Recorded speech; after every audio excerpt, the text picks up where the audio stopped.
Okay, good morning, everyone. It's a pleasure to introduce Dr. Khodani Matshusa. He's a professional natural scientist in geological science and a researcher at the Department of Environmental Science at the University of South Africa. He holds a PhD in tourism and hospitality from the University of Johannesburg and an MSc in earth sciences and geology from the University of Venda. And he has really established himself as our sort of leading operative in geotourism, geoheritage, and done some really good work in the process.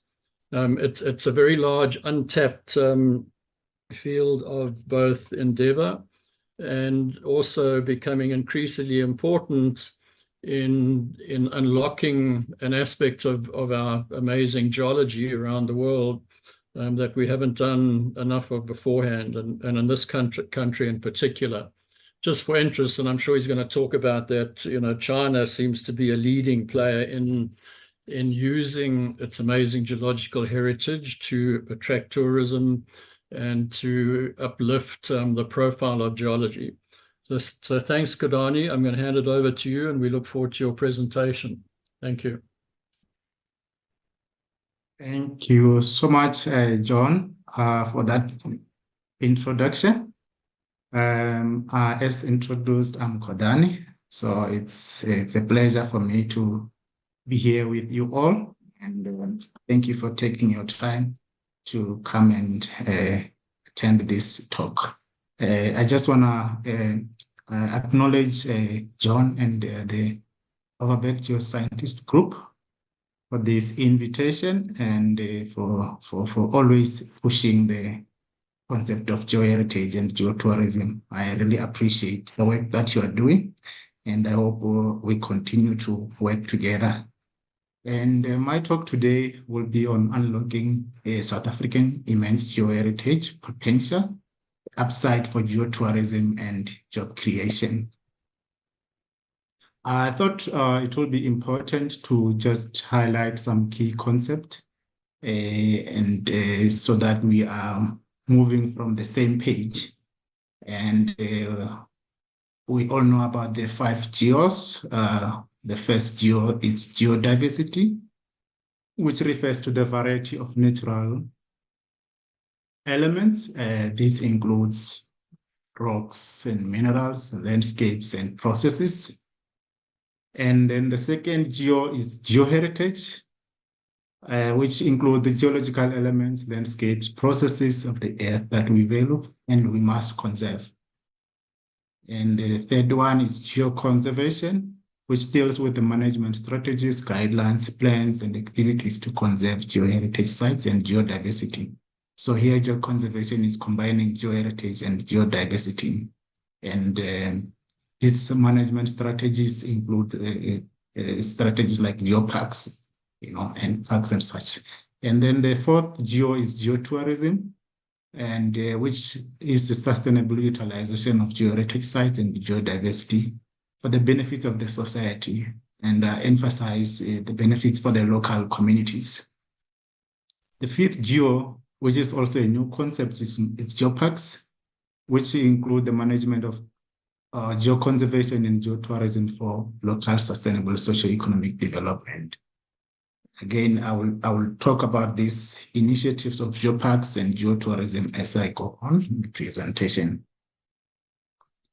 And here we're talking about global programs that have been initiated by international organizations, such as UNESCO and the IUGS.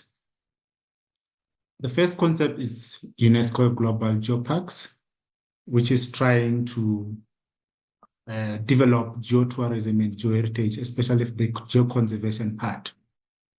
And today, geoparks are defined as single, unified, and defined, and they must have a border and a size.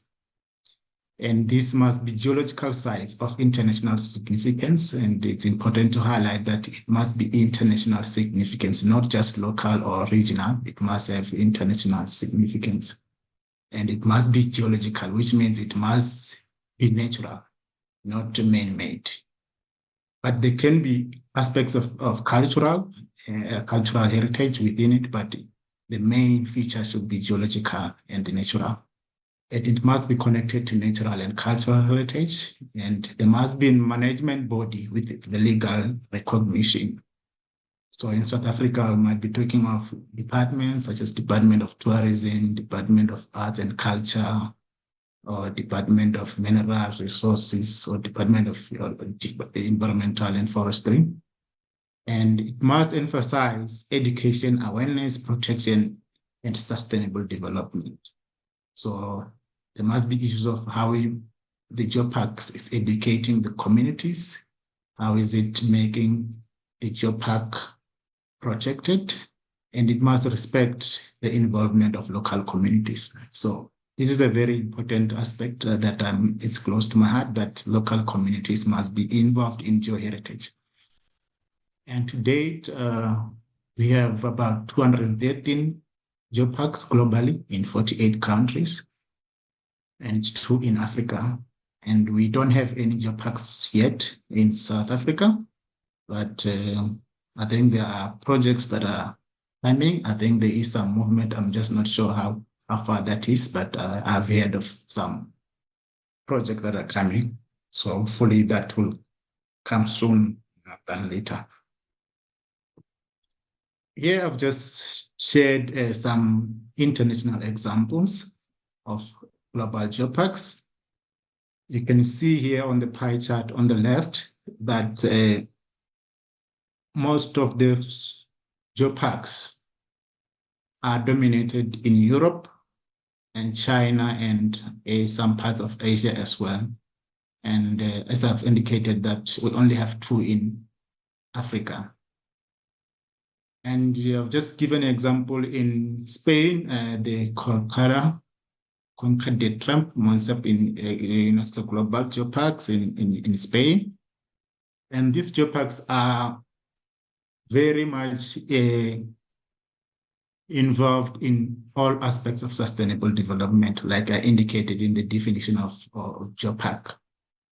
And in China specifically, you will find that some of these geoparks, like the Mount Changbaishan and Dunham UGP, these are very famous geoparks.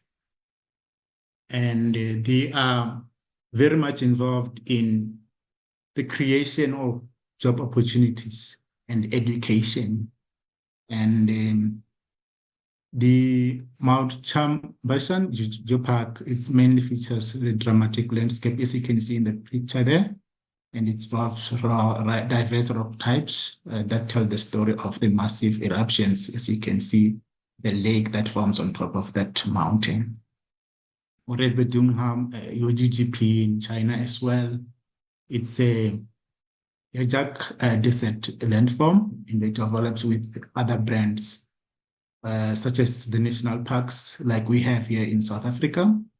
And it's also overlaps with some cultural heritage sites and other national tourism sites as well. So geoparks, it can overlap with already existing national parks or nature reserves. It should not just be a new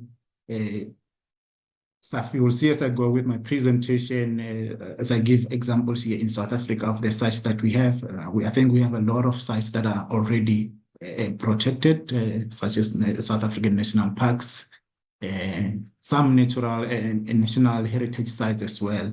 So we have already started the program of geoparks, just that we just need to start the process of being declared as UNESCO geoparks.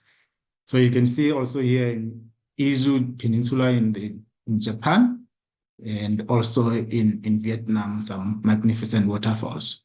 So these are some of the examples I thought I just indicate that what other countries or continents are doing. But as I indicated, the major issue just I want to highlight here is that yes, Africa and Southern Africa especially, we're still lagging behind.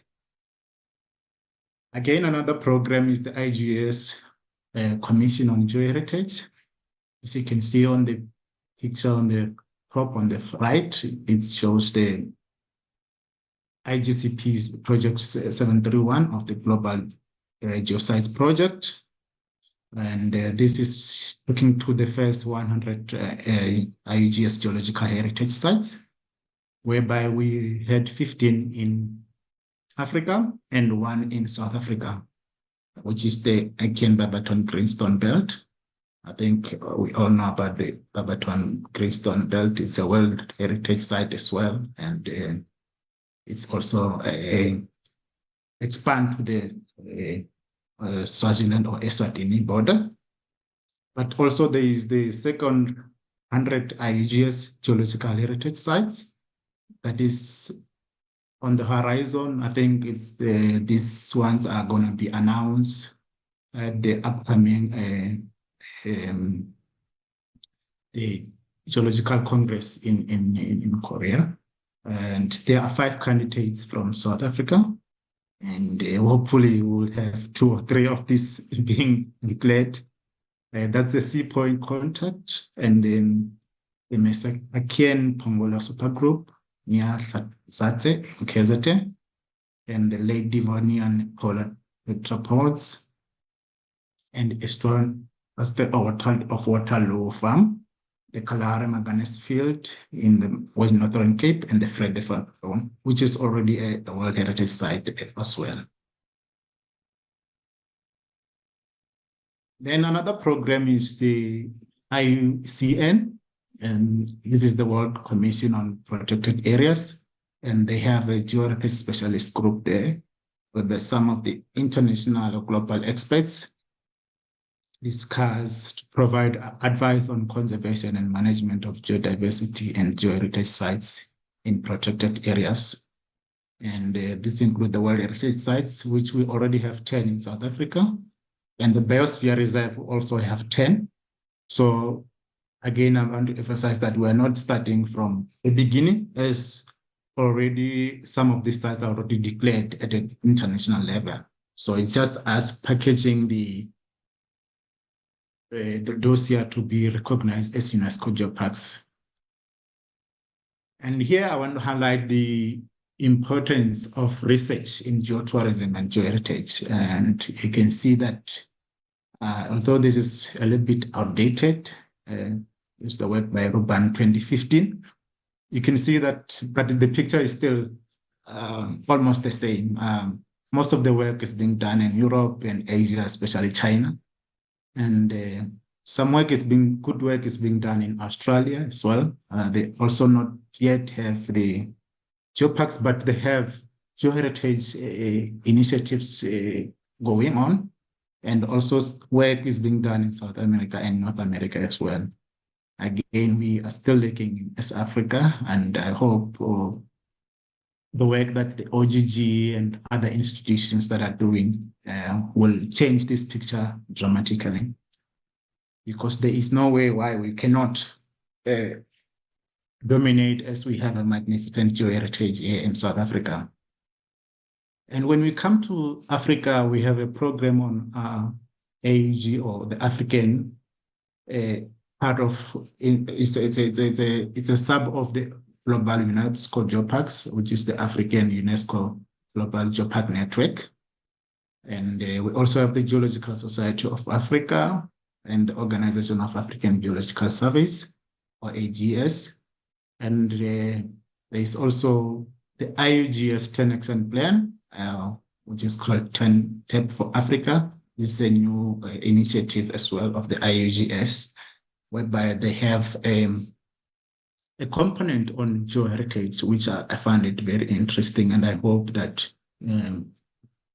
these initiatives will be taken further to highlight and really appreciate the geological sites here in Africa, especially in South Africa as well.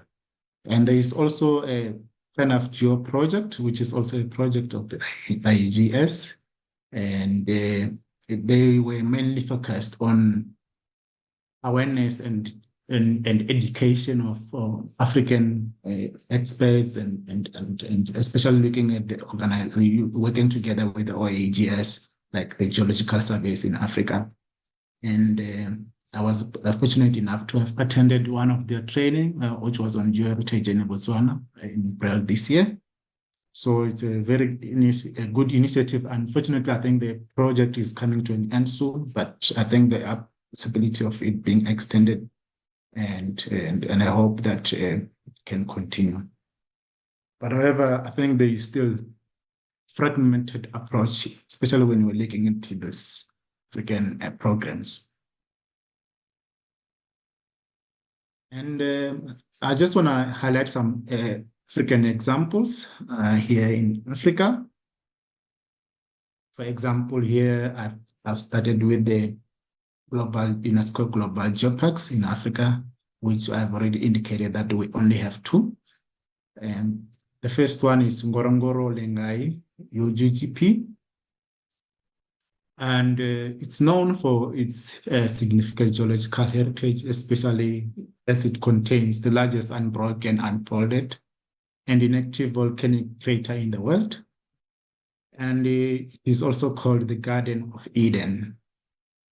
And it also contains the Oldonyo Lengai, which is the only active volcano in the world to produce carbonatite lava, which is rich in calcium, sodium, and also carbon dioxide. And it's also some magnificent natural sceneries, especially as it is related to the East Africa Reef and of 20 million years ago. And it's also have some calderas at the summit of the shield of this volcano. And its crystalline basement has got some magnificent features such as hills, saddlebags, and gorges. So it's also connected to the archaeological and cultural heritage, as you saw in the definition of geopark, that it must be connected to natural and cultural heritage. And here it's got some lateral footprints, which are, so you can see at the bottom picture there on the far right, on the right, showing human walking upright. And also I've got some gorges showing evidence of early human ancestor fossils and tools. So it contains all these aspects of natural and cultural and archaeological features. Also, you can see the wildlife animals within the geopark itself. So it incorporates also the biodiversity of the area. And it's also been declared internationally as the World Heritage Site as well. And also a biosphere reserve, and also a UGGP, as I've already indicated, that is a geopark. And it was also in the IUGS list of 100 geological sites with international significance. And then the next example is the second UGGP, or UNESCO Global Geopark in Africa, which is the Magoun UGGP in Morocco. This is the first geopark in Africa. It was established in 2014. But the work they have done, I think, is impressive, and it's well known for its exceptional geological significance and paleontological and mineralogical riches as well, especially the dinosaur skeleton and footprints of the theropod, and some as well dinosaur bones. You can see, as you can see, the foot there, the dinosaur foot there in the second picture from the top. It also has historical, educational, and socio-economic issues. As you can see, there is a museum, a magnificent museum there, and this museum is contributing a lot to the creation of jobs as well, as because the tourists come to the museum, and this creates job opportunities and income for the local communities, who also sell some stuff around the museum as well. And it's also characterized by some rock engravings, and as I have already indicated, other job opportunity activities include the accommodation and catering within the geopark itself, because there will be a lot of tourists coming to that area. And it's also known for its wildlife diversity, such as the panther of the High Atlas, which is formerly known as the tamga. Unfortunately, it's reported that it is extinct, and They also have the bearded vulture and the wolf, jackal. These are just some of the wildlife within the geopark. And the brown troutfish, as you can see at the bottom there. So here we're looking at an African example that is a geopark that is doing well. But the question is, why are we not having more from Africa? And why are we not having some here in South Africa especially? Again, here I'm just showing an African example. This is a study that just been published by Geoheritage journal by Lionel and colleagues.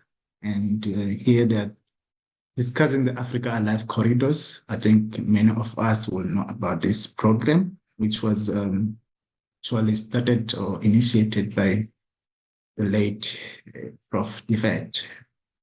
And they're showing that this is a transdisciplinary research based on African footprints, and they're trying to track these Africa Alive corridors and trying to highlight their importance for sustainable development. As you can see in the picture on the right there, it's showing a corridor that is cradle to cradle, which forms part of South Africa. And you can see the many or the corridor nodes that the line is drawn following. It's tracking these magnificent geoheritage sites such as the Fredefort Dome, the Barberton. So you can have many programs within these specific corridor nodes and have more information with each corridor. And the work has been published. If you're interested, you can just Google it and then you will find the whole paper there. All right, now I thought maybe we should move now to the South African program. In South Africa, we're having different entities and groups that are dealing with geoheritage and geotourism of the Council for Geoscience. And I'm not sure how far they are with the program for geoheritage, but I heard that there was some work that is being done. I'm just not sure how far that is. And perhaps we'll discuss this as we discuss the challenges and how we can then move forward. And the GSSA as well, they have a geoheritage division that is dealing with geoheritage specifically. As well, I think there is more work that we can do. And there is also the Overberg Geoscientist Group that I think they are very active as well. And I think the work is we can see what the work that they're doing. And I think they must be commended and supported for that work. And UNISO, this is where I'm based, and other academic. Unfortunately, I'm the only one at UNISA that is specializing with this, but I'm hoping that this talk and the work that we are doing together, it will highlight, and then we'll have more teams and groups working on this. Unfortunately, on the government side, I think we're still lacking in terms of the political will. And I'm hoping that this talk and the work that we are doing, wherever we are, I think let's not give up. Let's try, because push the politicians and the government entities to come on board, because without them, some of this work we won't be able to do. And hopefully the recent elections and the new leadership that is going to be on board will be interested and have the passion and interest in the work that we are doing. Because like I said, without their support, some of the initiatives we are doing will be fruitless if they don't give us their support. And hopefully whoever is here, any connection you have, I think it will be important to push whichever power that you have to ensure that geoheritage and geotourism are also recognized from the government side. And I say, I'm just showing here the recent elections that we have just held last week in South Africa. And then in terms of the legal and governance perspective in South Africa, especially looking at the geoheritage, we have various legal instruments in South Africa that are governing geoheritage. We have the National Heritage Resources Act of 1999, and this identifies, protects, and manages and conserve and grade heritage resources. And it's managed or governed by the Department of Arts and Culture and the South African Heritage Resources Agency. We also have the Protection, Promotion, Development, and Management of Indigenous Knowledge Act of 1991. The main feature here is stakeholder engagement in the process of grading and heritage resources. And this is run through the Department of Science and Innovation Advisory Panel from the Department of Science and Innovation. There is also the National Environmental Management Act of 1998.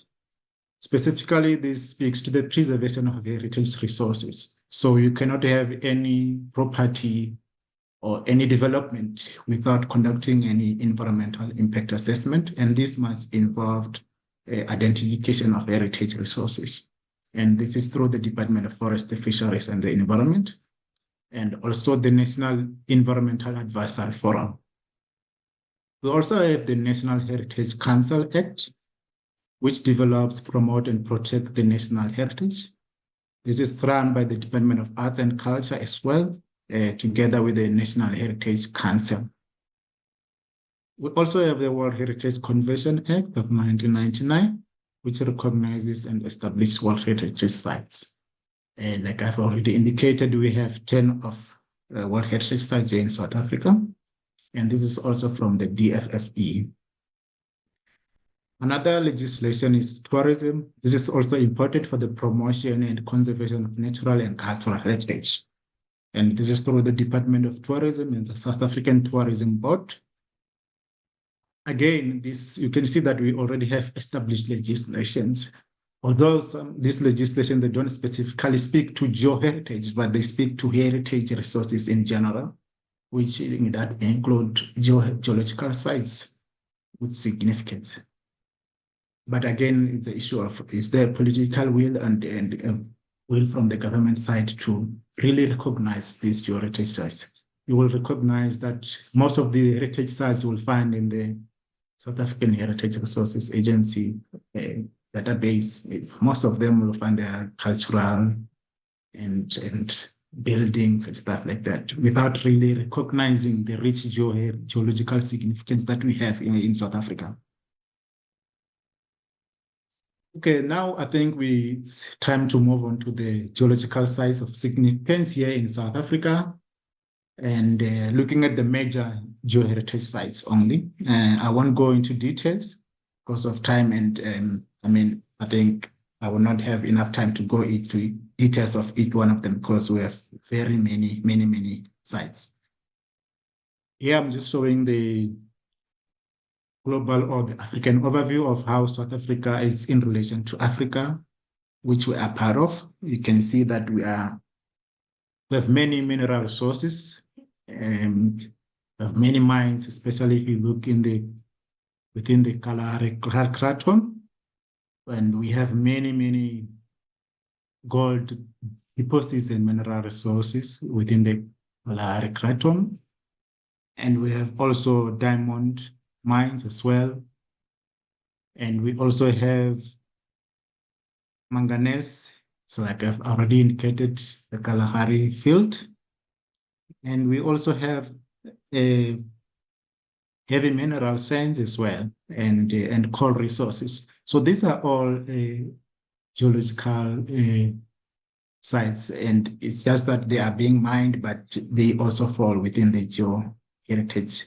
It's just that we need to find a way of how then, because South Africa is dominated by mining, economy is reliant on mining. And we need to find a way of, even if we are mining, how can we preserve some of this heritage? And we need to really find a way of, because we don't want to lose any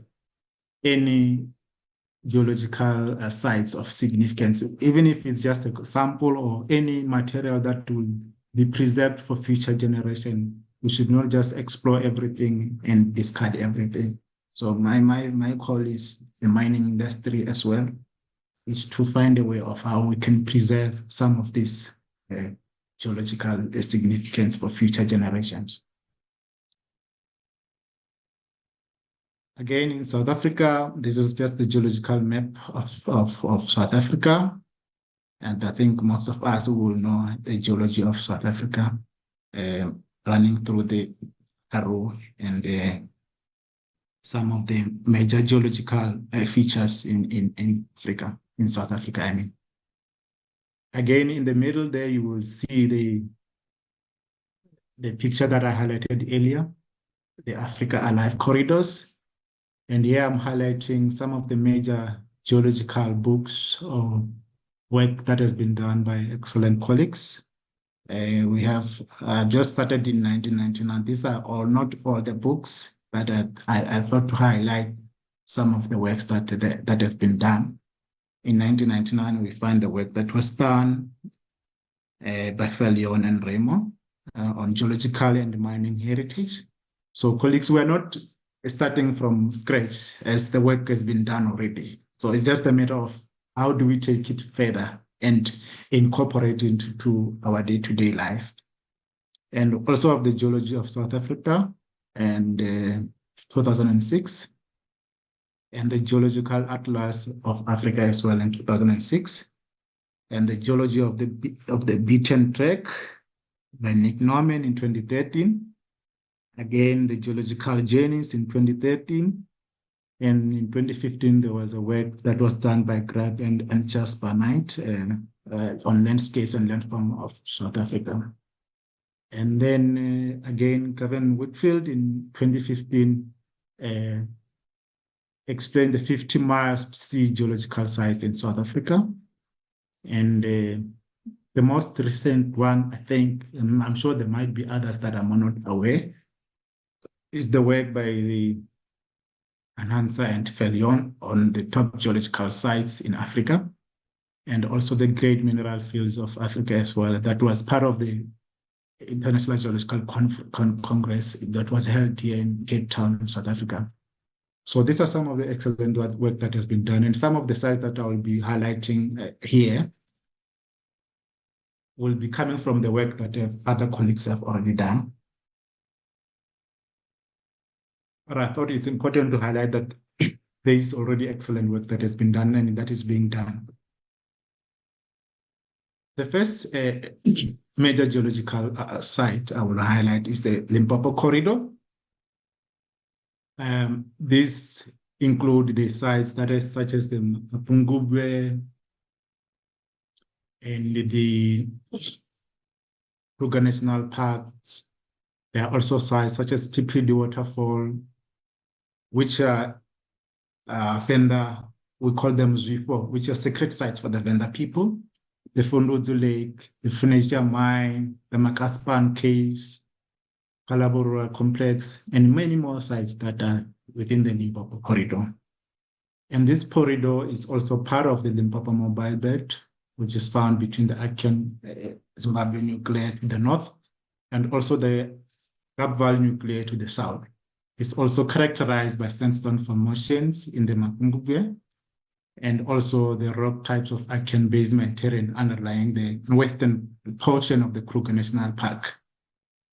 And also some ancient gneiss with komatitic greenstone xenoliths and Potassic granites in the southern part of the Kruger as well. Again, this is just an indication of the work that I did at the Kruger National Park. I published work on the methodology for examining geoheritage or geotourism potential at the Kruger National Park. And we published the work, and yeah. So this is some of the sites that we will find in the Kruger National Park. Again, these are sites that are very important and very unique and, can be incorporated to develop geotourism within the Kruger National Park. What you're looking at now is a cave within the Kruger National Park, and there is also a a very rich geological history and cultural history connection with this site as well. That is not, I feel like it's not being explored, because when I went there, some of these sites, it was the first time being discovered. And I think the Kruger National Park or Sun Parks to take this further and develop these sites and develop routes to some of these sites. And I think it can improve the image of the park and in terms of conserving the site as well. And we also did some work on unlocking South African geoheritage potential with John and colleagues, and some of the work has been done by the OGG as well.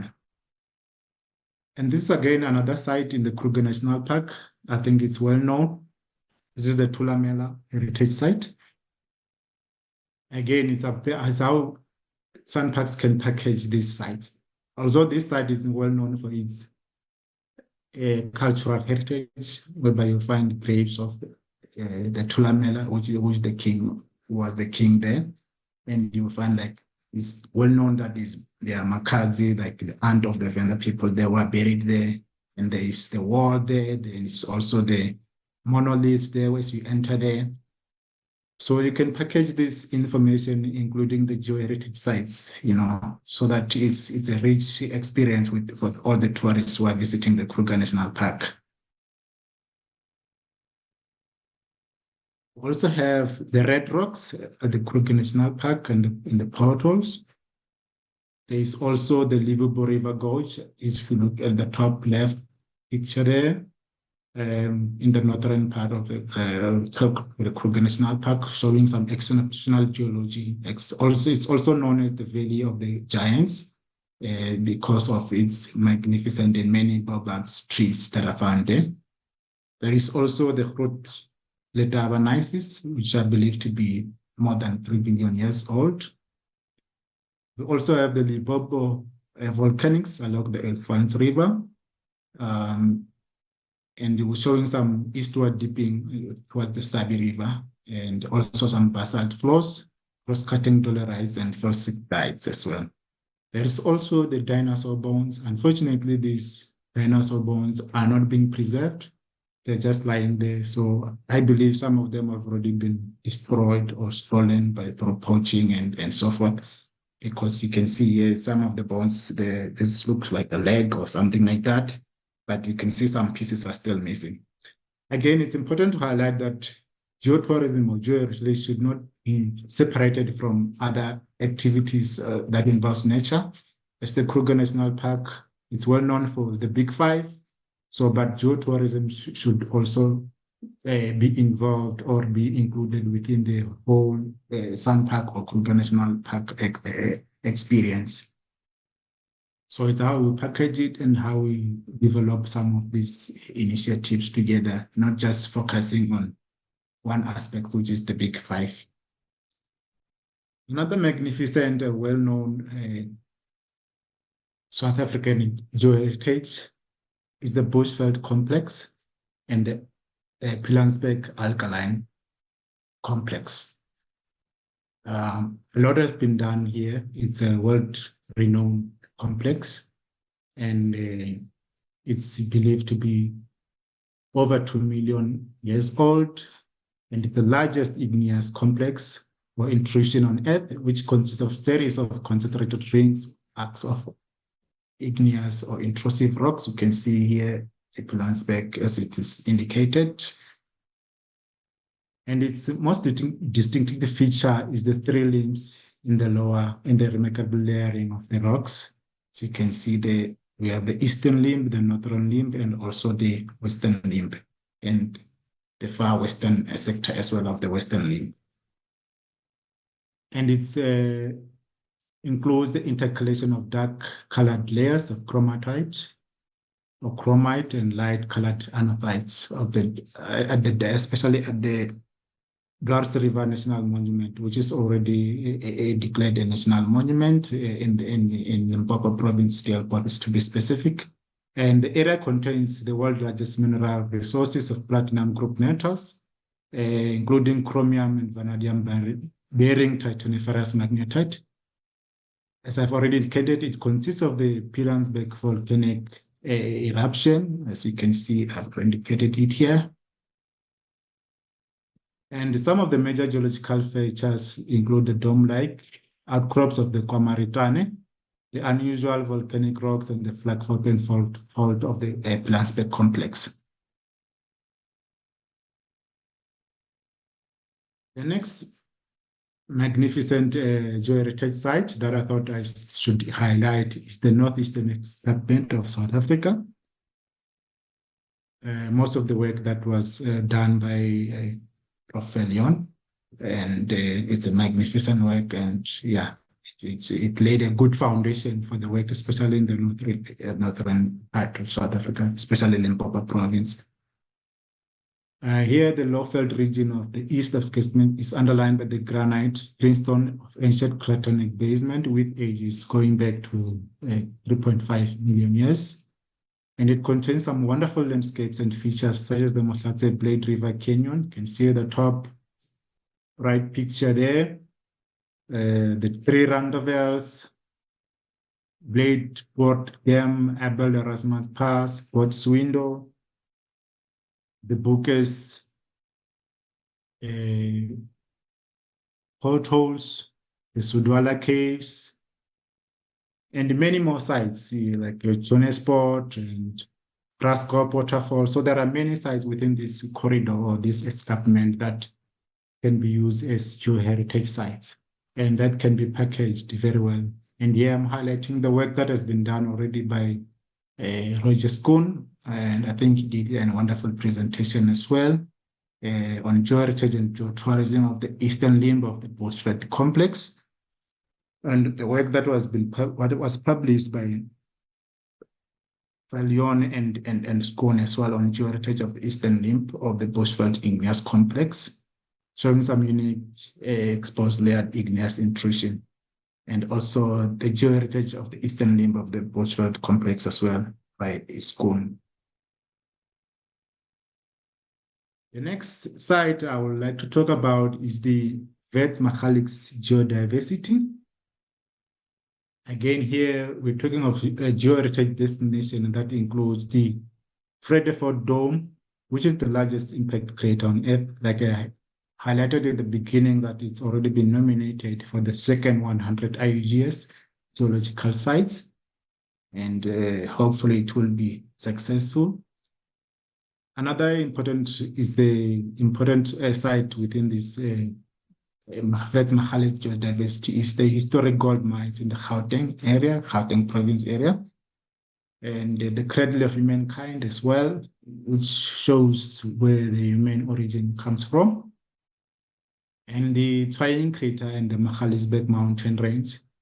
And most importantly, in terms of geology, we're talking of the old Achaean Wits Basin, which was the world's greatest gold deposits and contains over 140 mineral species. So you can see that this is a very rich area that, if developed, it can create a very good geoheritage destination, and if packaged well, it can create job opportunities and livelihoods for the local communities within this corridor. And I was fortunate enough with the project that I'm currently doing within the Magaliesberg mountain land, and including the cradle of humankind.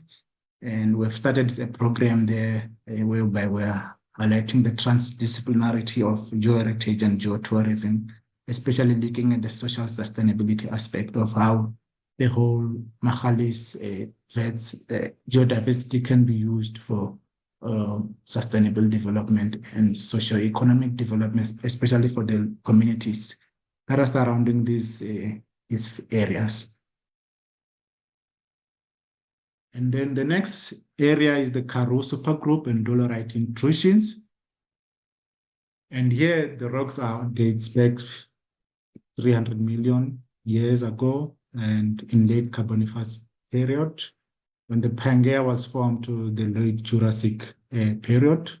And this includes the Karoo strata near the Landsberg, in Eastern Cape, the Valley of Dissolution, in Kamdeboom National Park, the Tafelberg Mesa, and in Eastern Cape, and the Golden Gate National Park in Free State is one of the magnificent geoheritage sites, and also the gigantic Drakensberg volcanic rocks in the border with the KwaZulu-Natal and Lesotho as well. And here you can see the magnificent Golden Gate in Free State, and also the Drakensberg volcanic rocks. The next site is the Ochrabis Falls region in Northern Cape. This is well known for its waterfalls, especially the Ochrabis waterfall. And the geology of the area is mainly folded in metamorphized lithologies of the Namakwa then metamorphic province, with rocks dating back to 1.2 million years. And the main features there are the waterfalls, gorges, and the Moon Rock as well. So again, the work has been done in terms of geological mapping, although I could not find a really good geological map. I found this work that was done as well by Stapelbeck in 2015.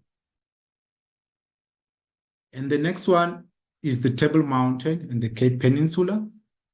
And the geology of the area contains spectacular geological formations and distinctive landscapes reflecting the underlying late Precambrian Malmesbury group shale rocks.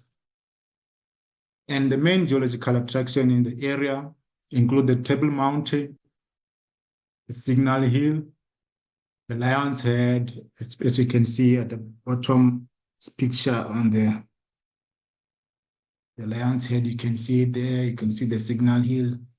And so the site just need to be packaged well. I think the work that the OGG is doing, I think they're also highlighting some of these sites as important geological sites as well that can contribute to local economic development and geo-education as well.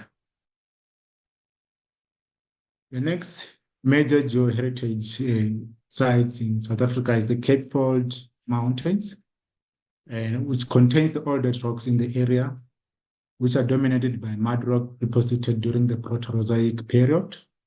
And some of the main geological sites of significance include the unusual erosion features in spectacular Tortoise Woodland Mountains, the Cedarburg Mountains, as you can see the Volsbeck Arch up there, the Maltese Cross, the Swartberg Mountain, and the Merrick Sport Gorge. I'm sure the OGG team and other colleagues in the Cape will know about these sites more than I do. And but I thought it's important to highlight this. And it also includes the Tsitsikamma National Park, and it also encompasses the Kango Cave, which is considered one of the great natural wonders of the world and the biggest show cave system in Africa.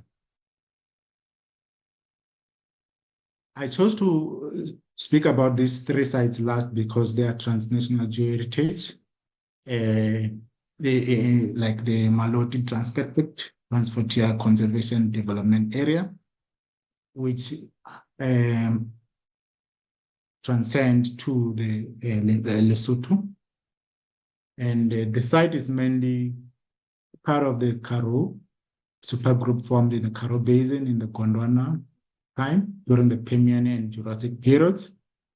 And it consists of beautiful and scenic Ukamhlanga Drakensberg Park mountain range.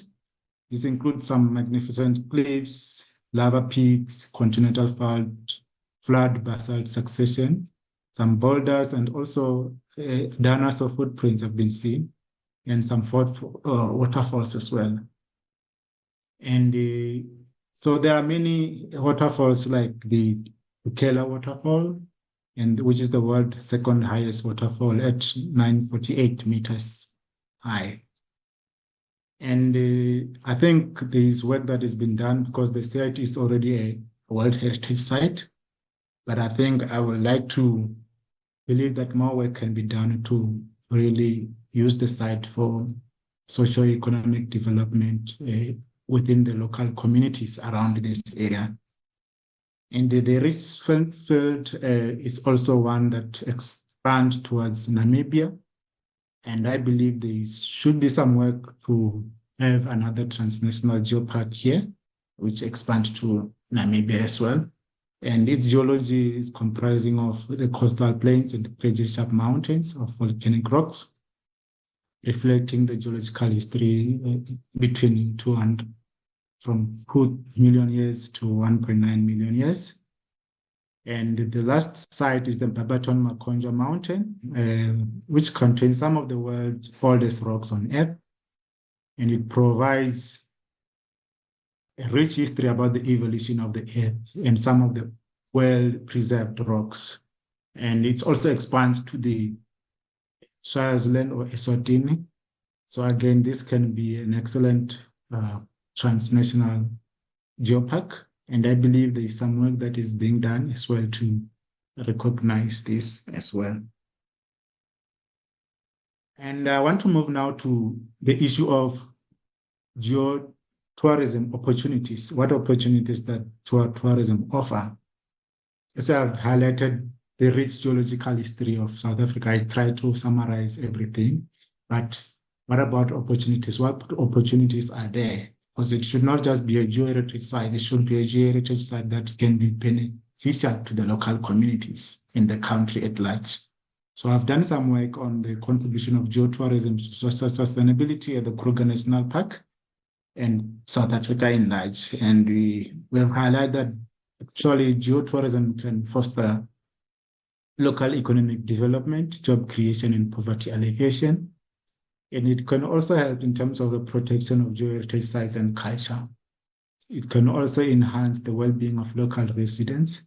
They will feel that they are being recognized as well, and their well-being and their history is also being recognized, because remember, geoheritage, it should not cast away the cultural heritage of the area. It also improves the knowledge and awareness. So by introducing geotourism, some of these sites, such as the Kruger National Park and other sites that I've highlighted already, we will be able to improve the knowledge and awareness of our population. And it also helps in terms of tourism diversification. And you will find that most of our tourism attraction or tourist attraction sites in South Africa, they don't include geoheritage sites. So if we are to introduce geotourism, there will be more offerings for that specific destination. However, there are challenges, and South Africa is politically and economically, socially interconnected and interdependent. And we have a very young population, and with high number of poverty within the whole region of Southern Africa. And we found that the region is facing many challenges, including fighting climate change, especially the protection of natural heritage, and ensuring that human well-being, which must be tackled. It must be recognized that geotourism and geoheritage can assist in terms of improving some of these challenges that we are facing as South Africa. And here I'm highlighting the AU and the SADC aspiration number 5 of the African Union 10-year implementation plan that recognizes that heritage must be prioritized and must be protected, but it must not just be protected, it must be protected with an idea to revitalize the socio-economic activities of the local communities in the area.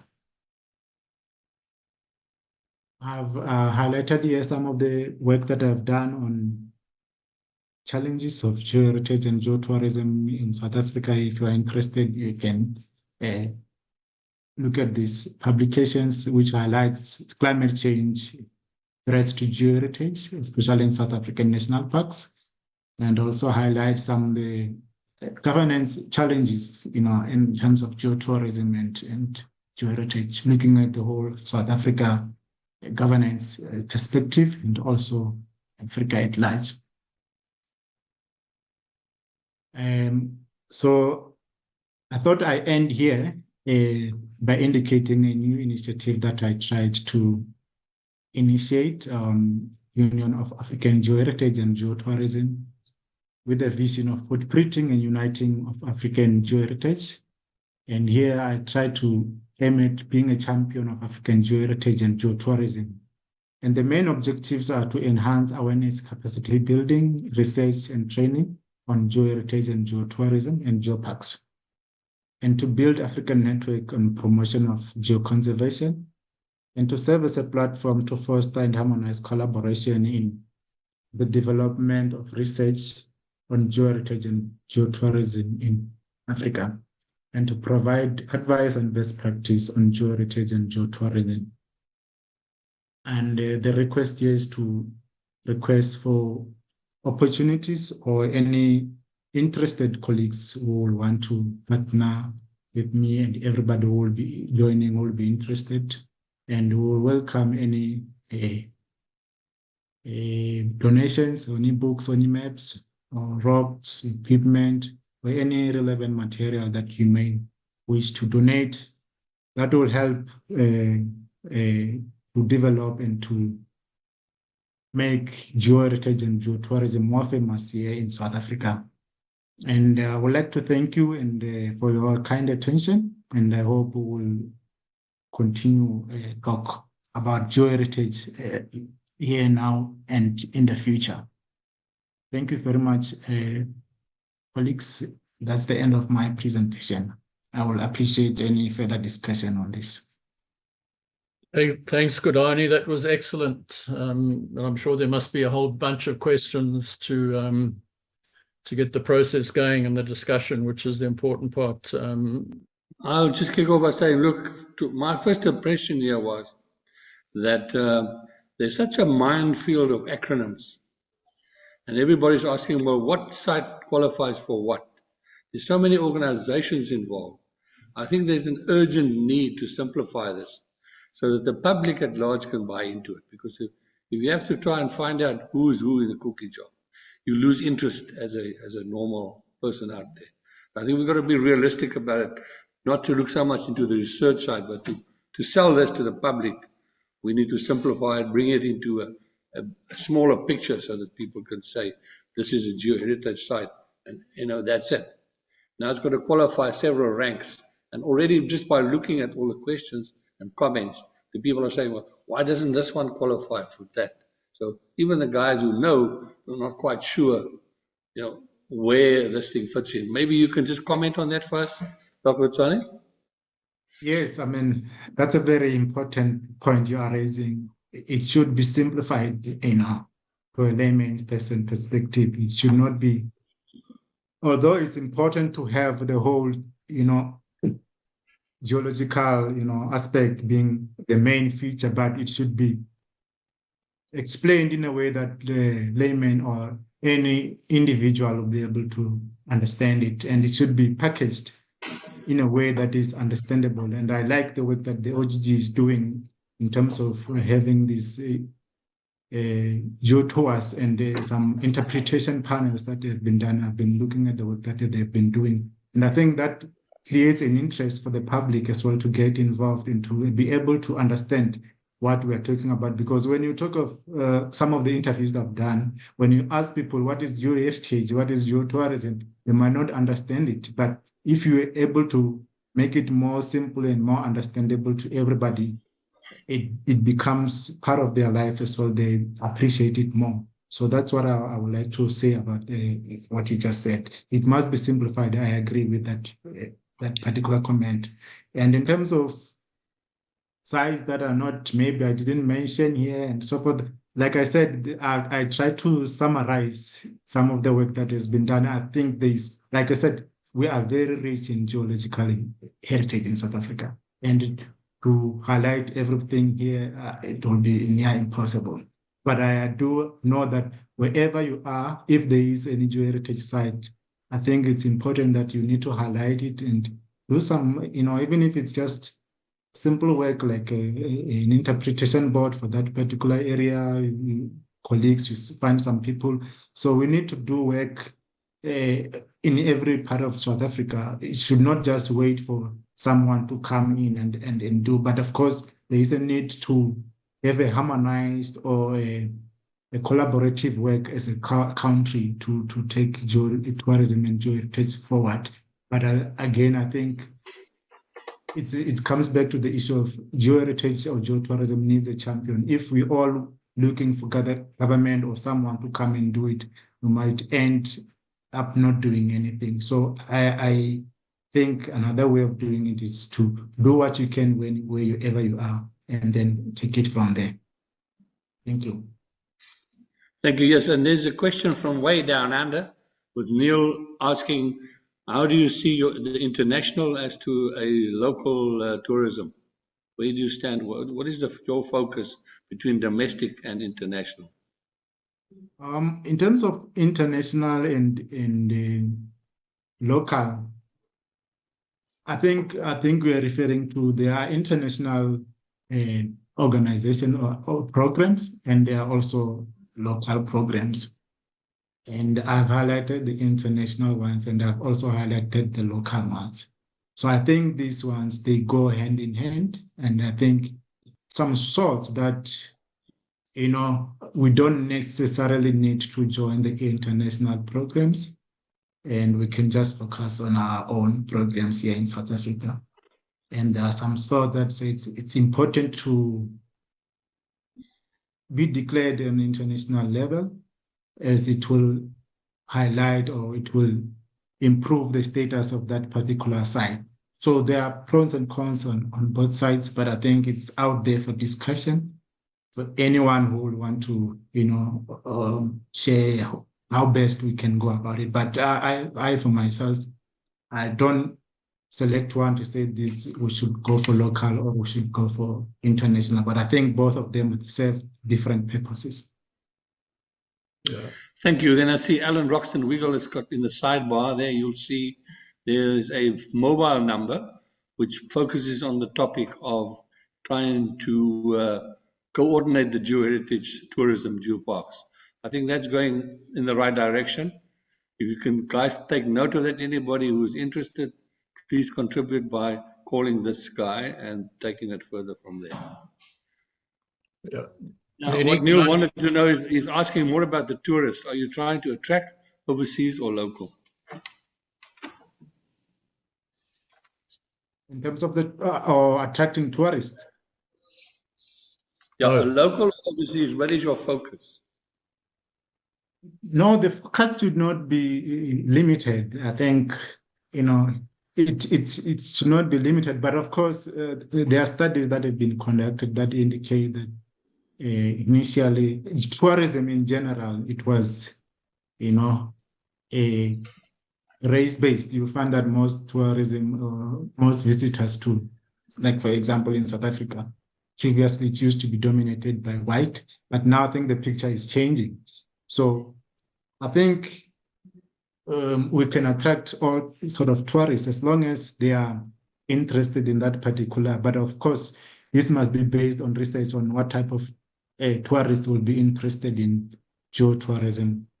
So it should be based on that. It should not just be waking up and then asking someone from the street, although that might help in terms of educating them, but you'll find that most of them might not be interested in visiting any of these geoheritage sites. And you find that geoheritage is a very niche area. Geotourism is a niche area. You might find that but what I like about it is that South Africa is that we already have national parks and World Heritage sites that are already having tourists visiting this site. So that's the market. That's where the market can be. If we can open these geoheritage sites, then there is the market already. It's just a matter of packaging it. Can I come in there just with comments, and maybe I have a question for Neil too. Neil, tell us how it's been done in Australia. And my comment is that we as geologists who know all these sites, and that's what Khodani is starting to do. We need to make a much greater effort to market them, advertise it. I mean, anyone who knows anything about tourism knows the importance of marketing and packaging your product. And so I think, one of the big problems we have had as geologists is we don't market and promote all these amazing localities, examples, for example, that Khodani has actually spoken about today. The Australians are doing a lot of very good work in geotourism, geoheritage, and Neil Phillips has got some insight into that. And I think we all know there's a wonderful amount of work actually being done in this country, but it's very fragmented. There's a fellow colleague of Khodani's at University of Western Cape, Mike Dysel, who's done some tremendous work in the Cedarburg. And in the Cedarburg, we all know a bit about the geology, but there's a lot more to, the heritage of that area, including by early sand people and their involvement. And, there's another example. He's a geographer, but we need to get his work out there in the public domain. When you walk into Cape Town Airport, there should be an immediate, big sign of Table Mountain and a bit on its geology and contact details of if you want to go on a geoheritage tour, here you are. And where's John Roff? John, if you're still on the talk, tell us, how you think we can improve. I don't want to profess to know an awful lot about the Australian scene at all, and okay. I thoroughly enjoyed. That's why I came today to listen to this. I'd probably know more about the Azores thing and learn from their situation. I guess why I asked about the international versus domestic is what domestic people will travel around to South Africa to see these things for certain reasons, and it's a very different set of situations for people travelling from overseas to come and see these. And I guess I go back, it's probably 50 years or more that everyone knew about the Bushveld and the Wits and Bedford and all these type of things. So the actual places aren't new. What are we trying to do now? Are we trying to protect them through this scheme, or are we trying to highlight them through this scheme, or are we trying to bring in money through tourism? I mean, they're very simple end members, but that's where I'm trying to get to. What's our real aim and what's our target audience? Good points, Neil. Khodani, you're in the deep end, and Bill here. Bill will comment too. Go on, Bill. Okay. I think, as I think about this and as I experience it, as I travel through what I still call the old Transvaal, the two types of sites, if you want to call them sites. There's the general overview, like that you would rather call landscape. And the Southern African geological landscape, quite apart from the geographical aspects of it, is quite fascinating to look at. For instance, in the West Rand, you can go to one particular site, which is now being destroyed by Zamazamas, where you can see pretty well 3 billion years worth of geological history, moving from Archean granites all the way through to a pre-Karoo surface. It's a fascinating place to visit, and you can see all the intervening layers between it. And similarly, as you travel through the northern part of South Africa, moving through the different landscapes, you can see how the landscape has evolved and the different geological groups that formations and systems that form it. And then you have the individual sites like the Dwarsberg site, that West Rand site that I mentioned. Other similar classical geological sites. It could be the Merensky Discovery Site, for instance, some of the sites in Barberton that we have. So one needs to collect those and protect those as individual sites. So they need to be catalogued. But also, I think whenever I have visitors and we are traveling through the part of northern South Africa that I know well because I've traipsed all over it, I usually go describing the geology to them as we go through. And most people are quite fascinated by it from a number of aspects. One is the sheer beauty of it.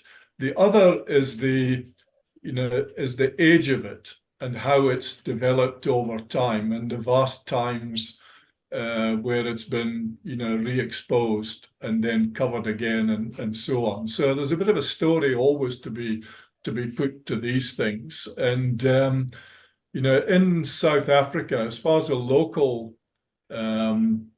sort of market, if you want to call it that, is concerned, it seems to me, mining is, it's not mining's fault, but somehow mining and everything associated with it has got a bad name. And, as soon as you start talking about preserving a site, most people will rather think, well, the hole should be filled or whatever. But there are fascinating places to see in South Africa. And it's about the story that you tell in sharing those landscapes and sites with people. And probably we're not doing enough of that as individual geologists. Nick Norman's book just on, the travel through South Africa was, traveling the roads of South Africa was a tremendous contribution towards that type of thing. But we need more of those things, I think, to make it accessible to most people. Thank you for the talk. It was fabulous. What I wanted to just comment on, although I lived in Pretoria for some 10 years, I only went to Kruger Park once, and I must say one of the highlights was actually going to that Thulamela site.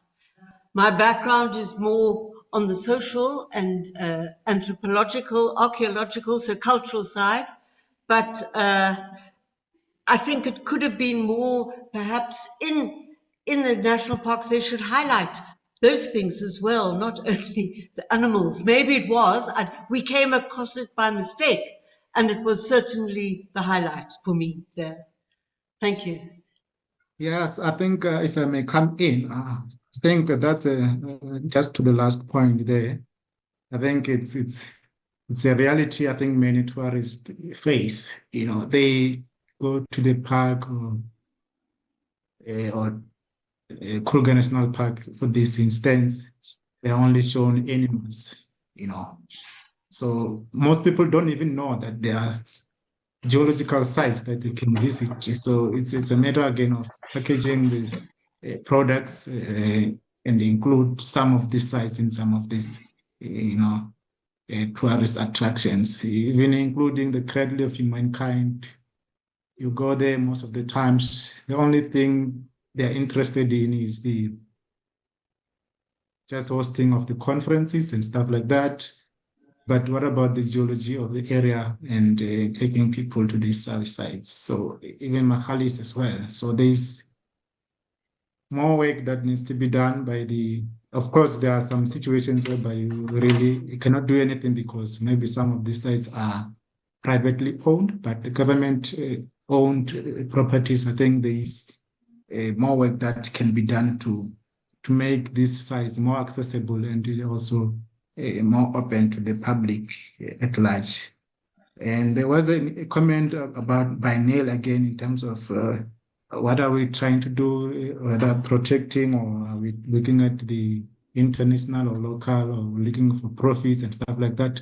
So I think again, it's a matter of balancing the issues. I think we should not forget about protection of this natural heritage, because again, if you damage natural heritage, it's gone forever. You'll never get it again. So I think the most important thing is like a program like a geopark or even national parks or even national heritage sites program as well. The main aim is to protect these sites. But again, there are opportunities there that you can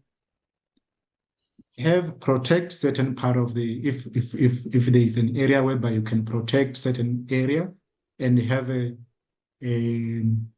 part whereby visitors or tourists can go and view. And again, when we're saying visitors must come in, there must be ways of how the people or visitors should move around so that they don't damage the heritage site itself. So it should not be just accessed and then at the end of the day, the area is damaged after visitation. So it should be packaged in a way that it's still protected for future generations.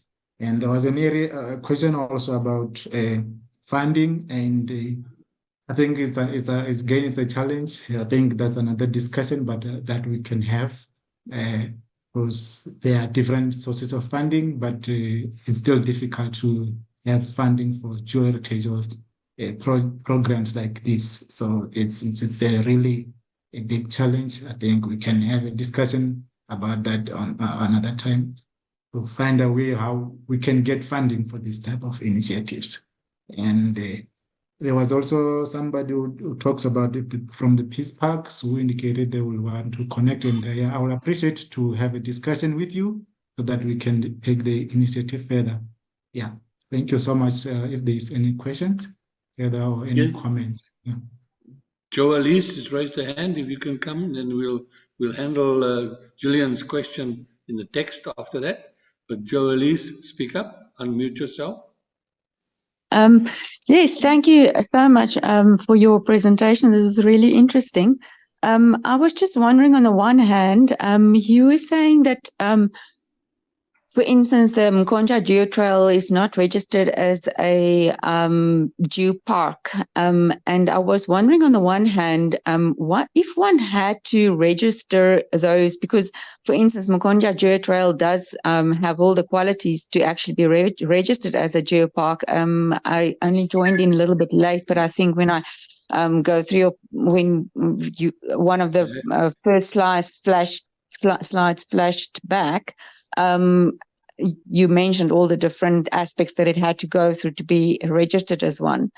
My one question was, if it was registered as a geopark, would there be additional funding that would be able to be allocated towards such a project? In other words, does it open up a certain layer of or certain opportunities where one can, like for instance, when you're registered as a World Heritage Site and that sort of thing, then there's certain funding that would come towards that specific site. And then secondly, would someone in WITS, for instance, not be well seated to actually then run with projects like that Mkonja Geotrail to go and register it as a geopark, if there's certain funding or whatever, or the benefits that can come out of it to be registered as that? Just as a side issue, I was actually the landscape architect to help developing that geotrail with the Potomac Chamber of Businessmen, and there were. We've eventually just had enough money to develop 13 sites, but there were in total over 26 to a much bigger a range of sites that were actually available and should be part of the whole geotrail. But because of funds, we couldn't actually develop it further. What we also discovered, sorry, it's a very long intro and things, but maybe there's some feedback that you can provide me on this. What we've also discovered while we were busy developing that site is that a lot of people that came in from all over, specifically geologists, would actually steal the remnants of geology that is available. And through the development of these sites and exposing and trying to protect it, it actually started harnessing the fact that there are eyes on you, and you cannot steal some of the geological features and things that they find in the site. I would just like to know from you if there is some sort of a way that you can give us feedback if you are involved or can be involved to develop or get additional funding to develop things further. Okay, thank you so much for that wonderful question. And again, congratulations for the excellent work you have done in the architectural part of it, and yeah, especially the Barberton one. In terms of registering it as a geopark, I think there is a whole criteria of how to register a geopark, and I think that needs another session on its own, which I'm willing to do, but it needs a whole session on its own, how we can break it down, what they look at before you can be declared or registered as a geopark. So I think this is one of the reasons maybe in South Africa, maybe we don't have, because the process of registering is a whole another work that needs to be done. But I think the advantage of South Africa we have is because most of the sites we already have work that has been done. It's just a matter of packaging the work together and then submitting the dossier. Again, it's a matter of also having in terms of to get a geopark registered already in the country, you need a geopark committee, which I'm not sure if we already have one. I'm not aware of it yet. Maybe it's there, I just don't know about it. But you need to have a national geopark committee. In terms of funding, UNESCO doesn't necessarily provide funding for example, what they normally do, they do give support, I think. And for initiatives like this, they will normally send specialists or experts to come and assist in the development of a geopark. And I think that's the way of them funding you. But I'm not sure if there is a call for funding for the development of a geopark. What I know is that they advertise for call for support from UNESCO, whereby they will send a expert to come and assist in the development of a geopark dossier and stuff like that. But I think there are other mechanisms. I think maybe if there are interested partners in the area or in development of a geopark or mining industry or any private entity that can be involved. But normally geopark should, as we all know, like a World Heritage Site, should come through the government entities, like the national departments. So they should also be involved, and I believe they should also have some sort of funding put through so that it can be developed. So that's another way of looking at it in terms of getting funding. Of how to get it, I've been trying to knock on doors, but so far I've not been successful. But I believe there are opportunities that if we can come together and then we can get something out of it, if we are to develop maybe one project or whoever is involved in a certain project, or who knows how we can go around this. I think it's more than welcomed. Yeah, again, I've talked about who can register a geopark. It should come through the government. And it should be supported by the government, because at the end of the day, it is going to be a national entity and it must be supported, it must be conserved, it must be preserved, and that's involved cost. So if we're looking at maybe the Kruger National Park or the Cradle of Humankind or Barberton, it's already a World Heritage Site, it's already protected also. So the government already is invested money there. So they actually have to protect it. And to protect it, they need to have funding for that. And they need to have people who are involved on a day-to-day basis for that. And it's just that I don't know how the government is then involved in terms of initiating a new geopark, how they are involved, but I know there are some initiatives that are ongoing to recognize some of the sites that I've highlighted. I just don't have more information regarding funding. So that's what I can say. Yeah, Khodani, I mean, I think we're expecting you to now be the expert. I mean, you've done a great talk. You've got a whole lot of interest going. And I think the suggestion made already is that we have a follow-up would be tremendous, because, you know, it's great to hear like-minded people talking the same sort of language now. And we really need to build on this initiative. I mean, Kruger, you know, is a given. There's lots of opportunity there. You know, and you've shown it, but we need, you know, government has its own challenges. And I think we all know money, you know, coming from government at this stage is extremely probably unlikely. So we've got to be a lot more creative. But for me, you know, if nothing else, this talk, aside from the fact it was very good, has highlighted that there are people out there who are really interested. So let's and we can easily do it on Zoom for now. You know, let's have a follow-up session of people who are active or keen or doing stuff, and you can share, you know, more of your expertise in a specific, you know, focused meeting. And Alan, you know, Alan is also very active. I believe the CGS is involved in an initiative, as is the GSSA. So somehow we've got to pool these resources and you know, optimize the situation. And you know, I would think people like you and Alan Roxton Wiggle would be, you know, key to taking this process forward. So that's my suggestion. And there are a lot of interested people. There's John Roth just come up with another suggestion. Now, John is a really high class tour guide who loves geology, and he's recently, taken people around Kruger and shown them stuff there, and he does other trips. So there's no shortage of people and skills. We've just got to, do a bit more coordination and packaging, and then find how we creatively look for resources, particularly funds. One comment, I think there's a comment from Gillian there. This is what I wanted. I want to bring that in. Just hang in there a moment.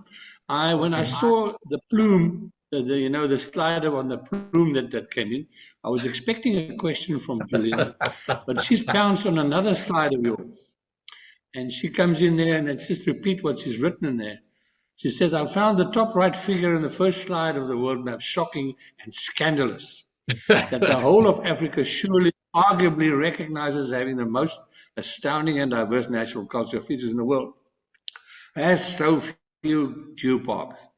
Where does the international community, what are they doing about this? One is left wondering if the whole initiative is just an exercise of Euro-Asian I can't even say the word, and whether African nations should start this on their own to fund us." Now, I think that's where you want to come in and take us further on that one, Khodani. Yes, I wanted to comment on that. Yes. Yes, John, you can go. No, just so that you know, Gillian's coming to visit again in August, so we'll take her on physically then, but you can comment now. Okay, no, that's great. No, thank you for that comment, Gillian. I think it's when I was starting on this initiative as well of starting my interest in Geoheritage, when I was reading and looking at this picture that you painted is scandalous. It's scandalous. That's my first thought that came to my mind. How is this possible? And looking at it and having studied a lot on geoheritage and in geotourism, one is left still with many questions again, but not many answers on this issue. But you can be honest, Khodani. Yes, I'm trying to be honest as possible, and I think there is a lot of focus. When I did a review on the whole this program, geoparks and whatever, geological sites, there is biasness towards the global north. That one I won't lie. There is a lot of bias towards that.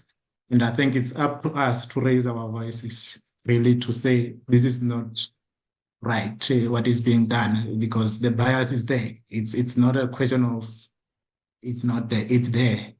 There is a lot of bias towards the global north, especially excluding the African, continent. And I've been trying to push as well wherever I have an opportunity to highlight the African continent and South African continent, to say, no, this is not right. We are here as well, and we need to be recognized, because even if you attend their talks or their presentation, they will highlight Africa as the cradle of humankind. They will highlight the richness of geological significance of South Africa, of Africa. Some of the sites that we have in Africa, they use them as standards in their own countries. But the question is, why are they not there in some of these global programs? And I think, and there, again, it comes to governance as well. You find that some of their governance structures, they don't necessarily include people from Africa. So you find that decisions that are being made there, of course, they will be biased to, certain areas. So again, there is a lot, even here in South Africa, I mean, our governance structure sometimes is questionable in terms of who is involved there. So I think it's a whole lot of issues that need to be addressed.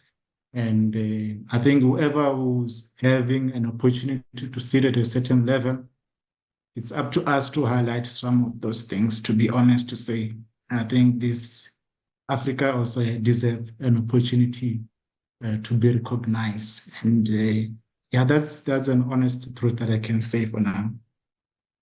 Okay, you got lots. but- You got lots of work to do. Bill, I think, we also need just to think about it. If you think about it from a marketing point of view, if you're doing any development, whether it's a mall or, some place that people are going to visit, an amusement park or whatever, it's foot count that drives these things. Now, Africa has got millions of fantastic potential geoheritage sites. What we don't have is the foot count through all of these things. And a lot of the sites are difficult and very expensive for people to get to. So for us to share those, we have opportunity to share those virtually, those of us that have the opportunity to visit them. But I would argue that the best thing, you build up something from a floor normally. Now, here in South Africa, we've got quite a few fantastic geoheritage sites, and we can build up foot count on those. It comes with its own risks, building up foot count, but that's up to us who take people to these places and show them. And it becomes a cultural thing in terms of how we respect those sites and what we do to try and protect them, and and how we share them with individuals. And as I said earlier, for me, it's always about getting people to imagine what it was like 300 million years ago as you overview Adwaika Valley, or 2 billion years ago if you're looking at the pre-Transvaal topography, Transvaal system topography, those things. And little by little, 30, 40 years ago, geoheritage didn't really exist as a subject. Now we've moved quite a way along. And I think in 50 years' time, South Africa should be, quite a center for it. And it will spread out into Zimbabwe, Central Africa, and elsewhere as these places become more available to people. And you're probably seeing that to some extent in East Africa. Just think about the anthropological sites, people visiting the gorillas, but they don't go to visit the volcanoes and things like that, or very few do. And Serengeti and those places. So there's a bit of marketing to be done by us at every opportunity when we hear of people visiting those particular sites for different reasons, because the two can be married. thanks, Khodani. Thanks, Seni. Well done. And thanks for a tremendous turnout.